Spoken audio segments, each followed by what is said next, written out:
In 1999, Morpheus offered Neo a choice between a red pill and a blue pill. In 2018, this country fractured between red and blue. In 2022, I'm here to tell you that if you really want the truth, more voters are neither red or blue. Yet, they have no representation, no choice, and no options. They have to choose between candidates chosen by the red people or the blue people. I'm David Esrati, and I'm running for Congress as an American, as in red, white, and blue. I'm a veteran, an activist, and a small businessman. I'm asking you to join me in reminding the professional politicians in Congress who their bosses are. I support ranked choice voting, campaign finance reform, and a verified voter information system, all so we can stop having the best politicians money can buy. It's time to elect a veteran who will work for you, no matter what color they want to label you. Please go to electesrati.com and learn more. I'm David Esrati, and I approve this message.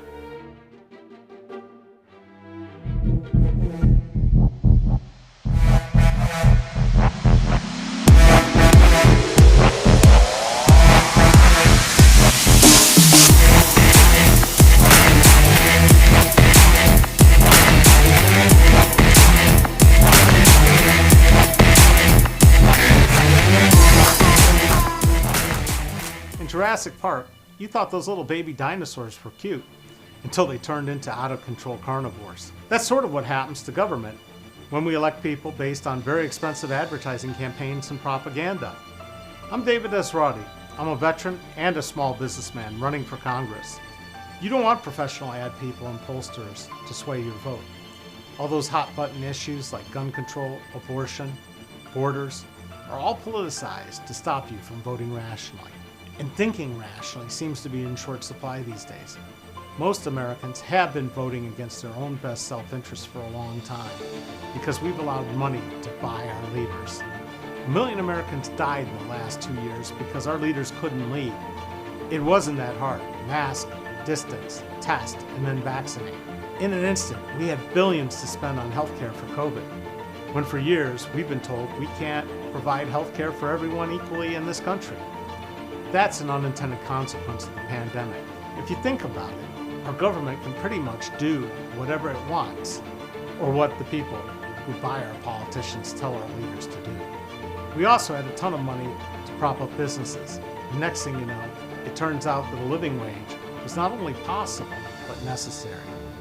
As a small businessman who won't sell you out to corporate interests and lobbyists, I can tell you that it's time to fully understand the consequences of companies like Amazon, Facebook, and Google and their effect on small business, and to remind you that small business is the #1 creator of jobs in this country. So this next election, don't trust this ad or any other political ad. Do your homework and think before you vote. It's time to put this ad man in Congress because I know that the best advertising is based on the truth, not the size of the budget or payola. Or you can just vote based on who has the money to buy their way into Congress and live with the consequences. I'm David Esrati, and I approve this message.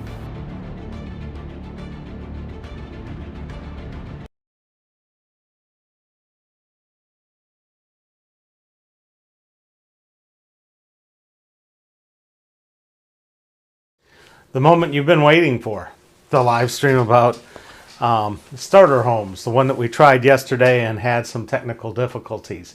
We haven't been able to recreate the difficulties, but if you hear it go robot-y, let us know right away, please. Thank you so much. So, what is a starter home? And what does starter home mean? And why is this so important? Well, it's kind of crazy, but back in the 1940s, a starter home was considered a home under 1,400 square feet. Nowadays, somehow that's become a hovel. And in fact, some jurisdictions require all new homes to have a 2-car garage. Right there, that's 600 square feet plus. This whole build out of the American dream as suburbia with driveways and attached garages and pushing people out further and further into farmland has become very expensive. What people don't understand is it's not just, that we're building these bigger and bigger McMansions out in suburbia, but we also have to extend services out there. So you might have to extend water lines, sewer lines, electric lines, gas lines, all those things, but probably not public transit. Why not? Because people are escaping this inner city and public transit. They want to get away from those people who ride a bus. Unless, of course, you're living in cities that rely on public transit like New York, Boston, D.C., Chicago.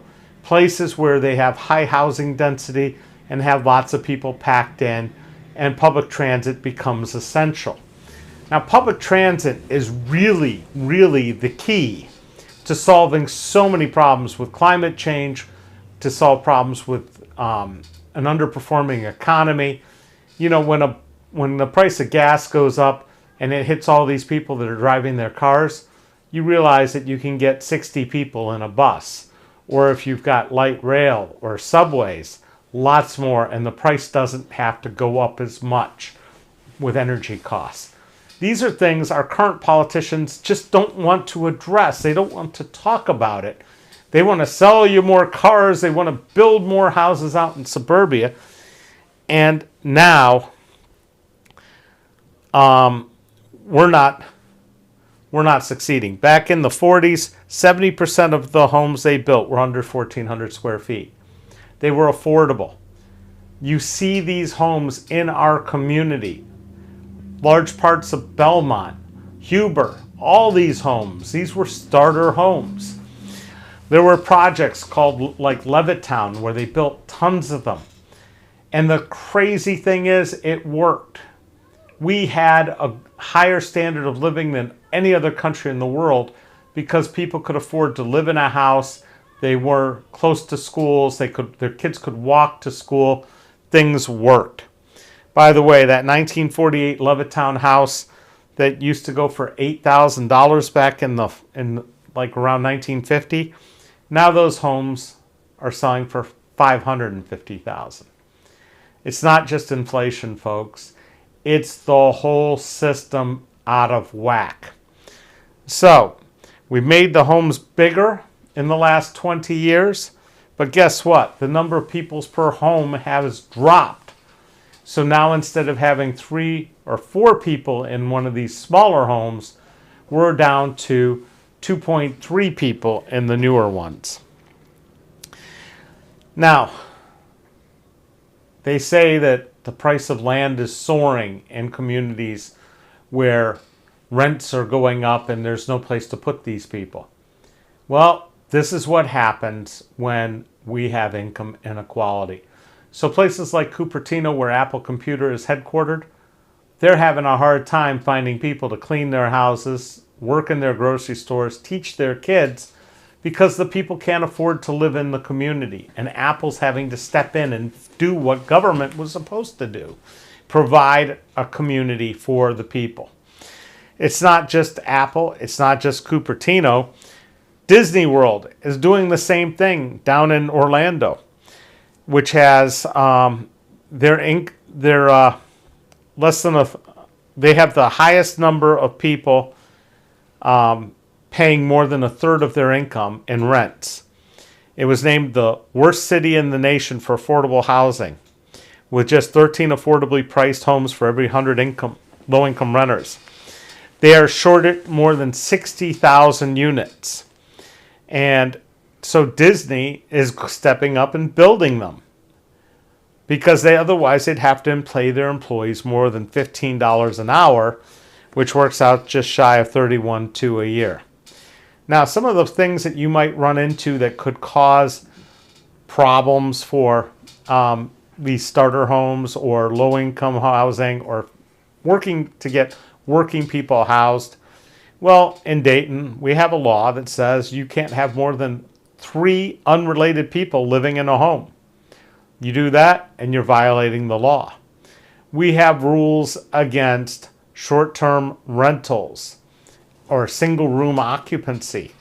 So what worked right after World War II with all those soldiers coming back was people would rent rooms by the week to people in their home. A friend of mine once had 3 of these units with 12 total bedrooms and was getting somewhere between $85 and $105 a month per week per room, and was making a pretty good living. It was illegal, but it was grandfathered. The homelessness crisis is partially inflated because of this. 1, we don't have cheap rents anymore. And 2, even if you have, you are making enough money somehow while you're homeless to be able to afford a down payment and make a month's rent, can you establish credit for the utilities? Can you furnish the house? Where are your basic necessities coming from? We make it so hard to get people out of homelessness into homes, and then end up spending 3 to 4 times as much providing social services and everything else. So we've got a real problem with housing. I mean, we've seen it in Dayton thanks to the tornadoes that came around in 2019, which wiped out huge numbers of affordable multi-family housing through the path through Trotwood and into Harrison Township. That housing stock has not been replaced. And here's the crazy thing. Builders, they don't care if they're building inexpensive houses or expensive houses. In fact, expensive houses come with a whole lot more risk. The margins are relatively the same, but the problems they run into are government regulations, permitting costs, demolition costs, figuring out,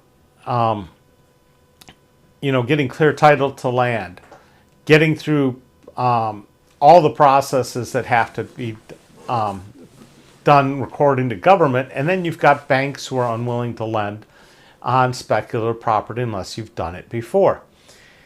The whole system is set up for someone else, not for the homeowners, not for the renters, and not for even the property owners. It is set up for the banks and the government that taxes these houses. So, how do you fix this?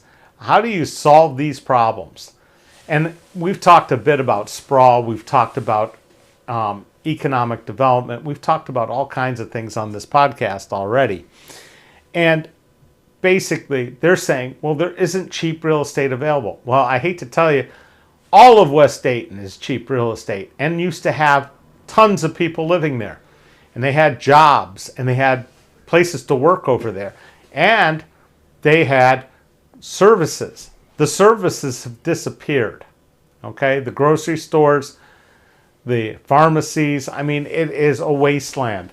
The property is there. It is cheap. The problem is, without huge government intervention to push money into it, you don't see new construction. And Charles Sims, just for instance, decided to build some of his townhouses on the old Gem City ice cream plant where the Wright brothers might have had a shop.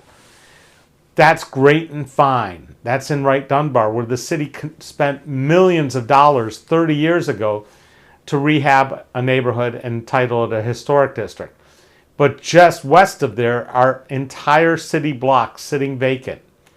Right close to the Wright Dunbar Business District, nobody's building there. And nobody's building jobs in that area unless they're given huge tax breaks. Like, well, Economy Linen going over there. Think about it. So they can give their old building over to Sinclair cheap. And so that the Feldmans, who aren't doing too bad because Debbie Feldman is the CEO of Children's Medical Center, making huge money now. And so why did the city of Dayton subsidize that? Because that's what we do. It's good for the Friends and Family program. So we're spending billions of your dollars to put a chip plant out in the farms of New Albany for Intel, a company that's worth huge sums of money and is very valuable. $1 billion that could have gone to say, hey, you need to build that where you can build and train a workforce where people can walk to work. So that was one of the things I proposed a long time ago, a walk-to-work tax credit, incentivizing major corporations to employ people that live in their neighborhood or to fix the neighborhood around them. I saw this work in the South Park Historic District when Premier Health Group or Premier Partners or whatever name they want to go by now invested in my neighborhood with a community-based police officer crew, a social worker, and built a whole bunch of houses over in the Twin Tower and the Fairgrounds neighborhood that they subsidized for their employees. That kind of investment is what's going to bring things back. Unfortunately, as much as good as they did here and what they started to do up on Salem Avenue, they totally trashed when they tore down Good Sam and put a restrictive covenant on the property to say no one else can put a medical facility on that property. We spend millions in the city of Dayton going and demolishing these homes. I'm not sure why our tax dollars are expected to clean up other people's messes. So here's what we have to bring a balance to. If you want to build new properties, add square footage, our population hasn't grown in Montgomery County or in the region. If you want to build new structures, you have to take old structures out of commission or rehab them. Now, demolition is cheap. Rehab is not. So you have to have a formula that says you have to tear down a whole lot more square feet in order to build a similar number of square feet somewhere else. Or you have to rehab or build new in bad areas to get credits that you can either sell to other developers or credits you can use yourself. Now that sounds like, oh, he's just adding rules and regulations and costs to building starter homes, but the reality is, no, I'm not. Because we're spending the money on demolition. We're not getting a return on that. We're not seeing people going back there and building on the demolished areas, so we're not getting a return on that. And what we are doing is adding costs in terms of extending services into communities that aren't already bursting at the seams, or we're creating even more extension of infrastructure that has a cost to it. Infrastructure costs money. That's the part of the equation that Republicans absolutely refuse to accept. Infrastructure is something we all have to pay for in order for a community to work. The other problem with this whole American dream of owning a home and building your equity in it is that you're not really ever owning your home anymore. You're just renting it. First from the bank, then from the government, who can increase your taxes at any time and any point, just say because your neighbor fixed his house up and sold it for more. Some developer did. That has to stop. Most people, the house is the biggest investment they ever made. They need to have it protected. If you bought your house like I did in 1986 for $14,500, there was a damn good reason it was that cheap. Now the fact that it'll sell for over $200,000 is not for you to cash in on. It's for me to appreciate my sweat equity, my investment, my time I've spent here, so that when I get old and I can't go up the stairs anymore, I can sell it and get my equity back and buy something smaller that's a single story. This is a basic problem with taxation in this country, and it is screwing our seniors badly. You should be able to own and keep your house and not have to worry about being taxed out of it. In some places, like in Florida, they say, oh, we want highest and best use. And if somebody wants to build a hotel where your property is, too bad. They kick you out. In some places, like in Florida, they say, oh, we want highest and best use. Okay, sorry about that. That is a major problem. That cannot be done. That's not what we need. We need to protect Americans' investment. Nobody would do that to a major corporation and say, hey, we don't like your auto plant here because we could have a chip plant. You got to get out. Why do they do that with somebody's house? Okay? We need to protect the homeowners. That's what we didn't do in 2009. And that's where the crisis really took off, because what happened was the banks called a bunch of notes because they made a drastic mistake in their investment in credit default swaps that should have been illegal. Instead of putting those people in prison, we had the sheriff going and kicking people out of their homes because they couldn't make the mortgage payments because the economy tanked thanks to bad fiscal policy. Bad fiscal policy is what we're seeing right now out of the Fed. The Fed keeps raising interest rates saying, oh, we're trying to stop inflation. No, the way you stop inflation is not by taxing the poor and making more money for the rich. In the time from 2000 to 2020, as Mike Turner's been your congressman, what he's done best is make 300 billionaires in America turn into 600 billionaires in America.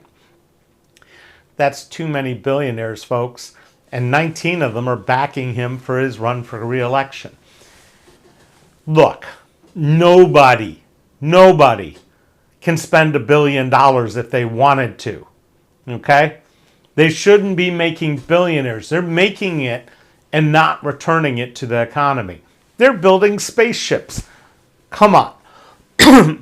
There's something really wrong with our country when people are able to have billions while millions can't even afford roof over their head and food.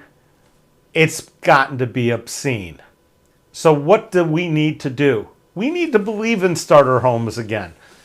In California, somebody's even come up with a thing called YIMBY movement. Yes, in my backyard.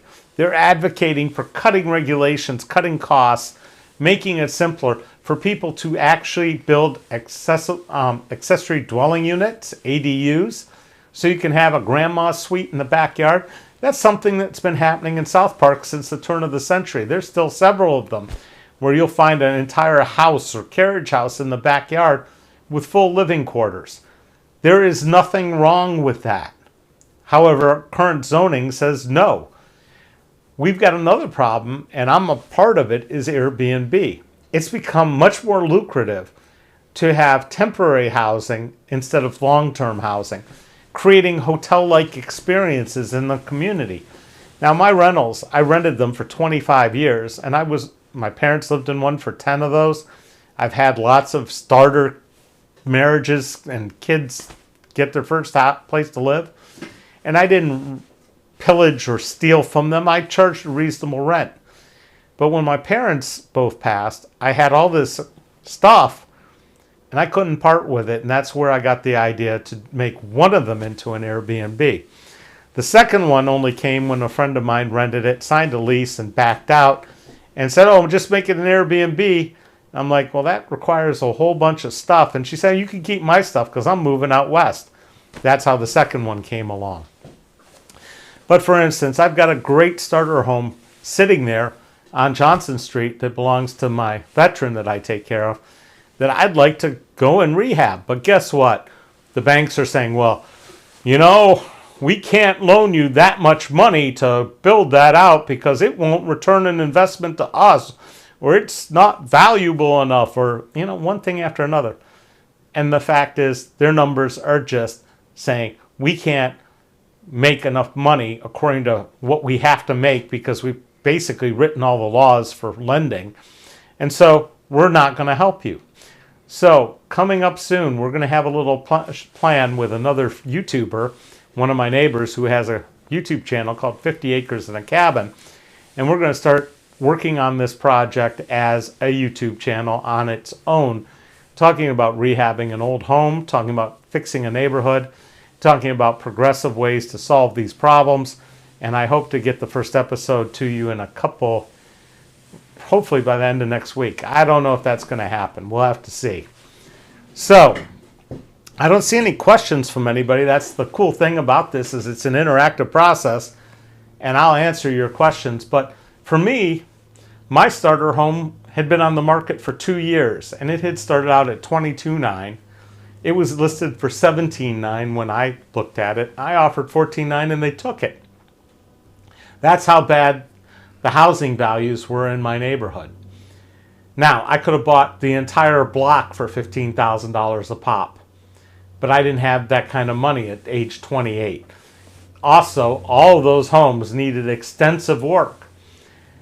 I did a lot of it myself. That sweat equity, that vision, the persistence, living in a construction zone, that was the price I paid. The fact that these homes got that bad is more an indication of how our society fails to raise all boats together and provide for the services and the ability for people to really take care of their property, because houses, as my father said, you don't own them, they own you.